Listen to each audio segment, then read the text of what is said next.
Buenas tardes, maestro y compañeros. Nosotros somos el equipo 7, conformado por Fragoso de la Cruz Daniela Saraí, Rojas Hernández Wendy Victoria, Sánchez Vadillo Fátima Gwendolyn, Telles Perea Andrés Martín, Ursúa Rodríguez María Luisa y Valencia Zavala Leonardo Miguel. Nosotros el día de hoy les vamos a hablar sobre la medicina romana y bizantina.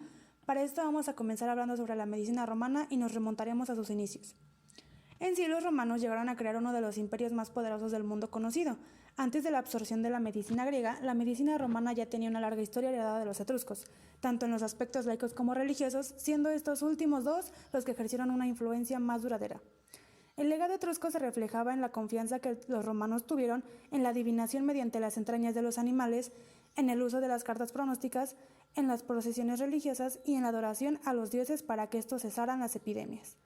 Tras la conquista del pueblo griego cerca del año 200 a.C., la medicina griega se introdujo en Italia con el establecimiento y desarrollo de contactos militares y políticos entre las dos regiones. Y con enorme velocidad los dioses nativos de la medicina romana y los transferidos por los griegos se multiplicaron, y esto dio lugar a que el imperio romano formara una compleja y vigorosa combinación de elementos culturales griegos y romanos. Pero en sí, la medicina romana comenzó su desarrollo en Alejandría y de ahí esta fue llevada por los médicos griegos al resto de la república y los territorios conquistados. Pero no fue hasta la introducción del dios curativo Asclepio en el 291 a.C. y la llegada del médico griego Asclepiades que la medicina extranjera fue aceptada públicamente en la República Romana. Y los dioses como Asclepio y Febo Apolo, que en ese entonces era el dios de la medicina, seguían siendo importantes, pero ahora los empíricos y cirujanos comenzaban a ser de mayor valor para las curaciones. Al inicio a estos se les consideraba como esclavos, pero gracias a sus progresos y su valiosa actividad recibían cada vez mayores privilegios. Incluso en tiempos del emperador Julio César se les otorgó la ciudadanía romana. La medicina romana en sí era esencialmente griega, pero los romanos hicieron tres contribuciones fundamentales: los hospitales militares, el saneamiento ambiental y la legislación de la práctica y de la enseñanza médica. Asclepiades, uno de los primeros médicos alejandrios que se hizo célebre en Roma, padre de la teoría solidista, utilizó el concepto de oncosomasa para describir los órganos enfermos. Para Asclepiades, el cuerpo humano estaba integrado por una porción de partículas invisibles por entre las cuales circulaban los humores. Areteo de Capadocia fue un médico excepcional, describió el aura que precede a las crisis convulsivas, la apoplejía, la lepra, la gota y el asma. Abogó por la observación detallada de los enfermos, siguiendo en este sentido la línea hipocrática. Fue el primero en observar que la hemiplegia aparece en el lado opuesto del hemisferio, donde se producen las alteraciones cerebrales. Sorano Desfeso ejerció la medicina durante el siglo II, pasó a la posteridad por escribir la primera biografía de Hipócrates y por su libro de ginecología. Abordaba aspectos anatómicos, fisiológicos, patológicos de la menstruación, embarazo y parto. A él se debe la invención de la silla de parto romana. Claudio Galeno. Su fama se debió a los acertados diagnósticos que realizó en algunas personalidades romanas. Dentro de sus aportaciones médicas, demostró cómo algunos músculos eran controlados por la médula espinal, demostró las funciones del riñón y la vejiga, demostró 7 pares craneales y demostró las válvulas cardíacas. Mayor desarrollo de la cirugía.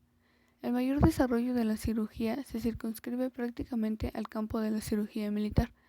Todos los cirujanos militares sabían cómo usar los torniquetes, los camplajes arteriales y las ligaduras para detener la hemorragia. Además sabían que la amputación podía prevenir gangrenas mortales.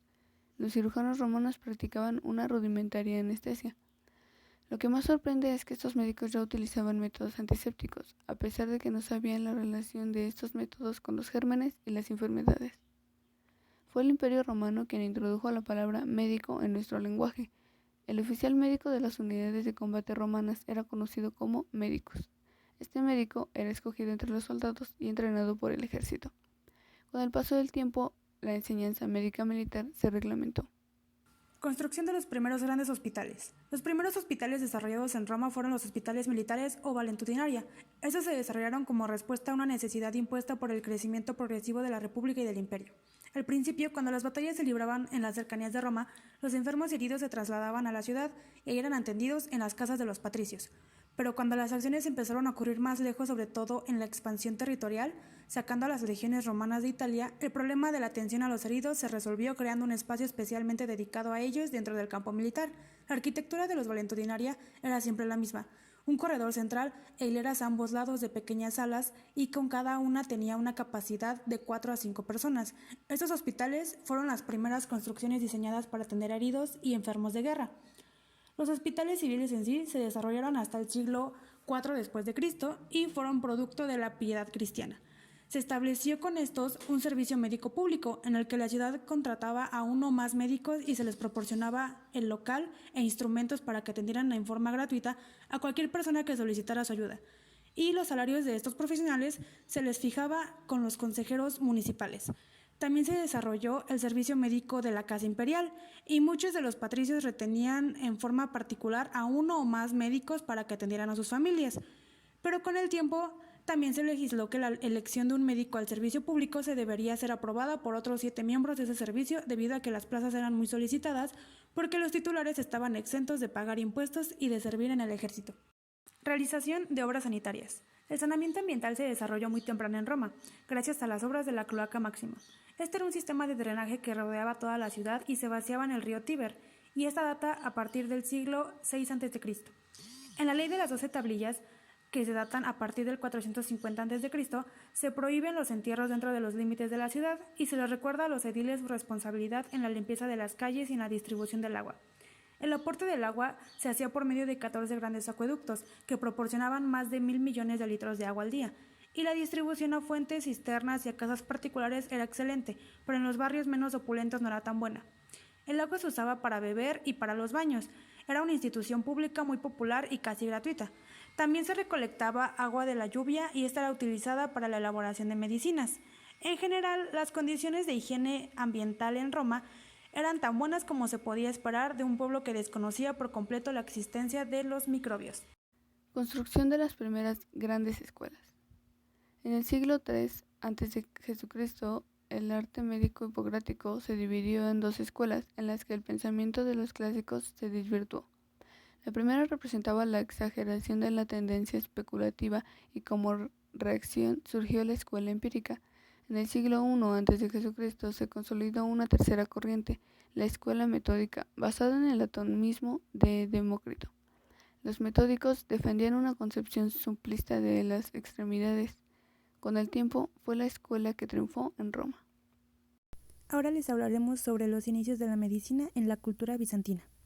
Constantinopla y los títulos médicos. Era necesario un título para poder ejercer la profesión de médico en Constantinopla. Con la influencia del cristianismo y la caída de Alejandría en manos de los árabes en el año 642, se marca la decadencia del Bizancio y el auge de la llamada medicina monástica. Los primeros hospitales y el hospital más antiguo del mundo. El hospital más antiguo del mundo es el creado en el año 370 por San Basilio de Cesarea, obispo, en Capadocia, hoy Turquía. En el año 400 se fundan los hospitales de Jerusalén y Roma, en el 502 el de Lyon, en el 610 el de Alejandría. En el Imperio Romano de Oriente, con más riqueza, menos violencia y ciudades más grandes que las de Occidente, el hospital se instituye a partir del siglo VI por iniciativa de diversos religiosos y recibió el reconocimiento oficial por parte del emperador Justiniano. Hospitales como refugio para los peregrinos. En el año 395, tras la muerte de Teodosio el Grande, el Imperio Romano se dividió en 2. El Imperio Romano de Oriente, también llamado bizantino, heredó la tradición médica griega, y por lo tanto el centro médico de mayor importancia de esa época era Alejandría, de donde destacó la figura de Zenón de Cipre y sus discípulos. También tenemos a Basilio el Grande. Ordenó la construcción de grandes instalaciones hospitalarias cerca de Cesarea, comenzando la historia del hospital del occidente cristiano. El término hospital procede del latín hospes, que significa huésped, y hospitum, que significa albergue. Cosme y Damián, protectores de los médicos. En el siglo II los cristianos comenzaron a venerar a sus mártires como santos. Surgieron leyendas sobre curaciones milagrosas. A partir del siglo VIII comenzó a aparecer un activo comercio de reliquias sanadoras. Una leyenda es sobre Cosme y Damián, 2 médicos que trataban a sus pacientes de forma gratuita, por lo tanto eran apodados anagiroi, en griego sin dinero. Entre las curaciones milagrosas que se le atribuyen hay una sobre un trasplante de una pierna quitada de una persona de color ya fallecida. Oribacio. Oribacio se formó en Alejandría con la tutela de Zenón de Chipre, pero se unió a la corte del emperador, donde permanecería desde su coronación en 361 hasta su muerte en 363. La obra más importante es la recopilación en 70 volúmenes de todo el saber médico de la época. Se le atribuye el descubrimiento de las glándulas salivales. y por consejo de Oribacio, Juliano estableció la obligatoriedad de obtener a través de un examen una licencia oficial para ejercer la medicina. Aecio Damida fue un médico y escritor bizantino particularmente distinguido por su erudición. Trabajó como un médico personal del emperador Justiniano I y escribió una enciclopedia médica titulada 16 libros médicos o Tetrabiblión. Pablo de Egina fue un médico bizantino del siglo VII, famoso por una enciclopedia que escribió, la cual llamó Epitomai Medicae Libre Septum, que quiere decir compendio médico en 7 libros. Influyó en gran medida en la práctica médica de los árabes, que consideraban a Pablo uno de los escritores médicos griegos más autorizados y respetados por toda la comunidad. Alexandro de Trales o Alexandro de Tralles. Alejandro de Trales, gran chambelán de la corte de Constantinopla, proviene de una familia de médicos y se dedicó a ser viajero. De familia pudiente, su hermano construye la famosa Basílica de Santa Sofía. Trabajó como médico en Roma. Escribió 12 libros de medicina práctica, es decir, sobre patología y terapéutica de las enfermedades internas, basados sobre fundamentos hipocráticos. Recurre también a hechizos e incluye aportes originales. Atribuye la gonorrea a una pletora de flema como consecuencia de la abstinencia sexual prolongada. Creó la frase: el cometido del médico consiste en enfriar lo caliente, calentar lo frío, secar lo húmedo y humedecer lo seco. El pueblo bizantino tenía una gran estimación a la salud, donde el cuerpo médico tenía un gran prestigio social, donde se construyeron hospitales y donde la preocupación por la enfermedad tenía 2 niveles muy distintos, una forma técnica heredada de la tradición hipocrática galénica y otra subtécnica de carácter supersticioso y popular. La medicina técnica bizantina fue un legado de los romanos. Este legado se fue haciendo cada vez más pequeño debido a la influencia de los cristianos, pero siguieron habiendo escuelas exclusivamente médicas en donde la enseñanza era puramente teórica y los conocimientos se adquirían al lado de un médico.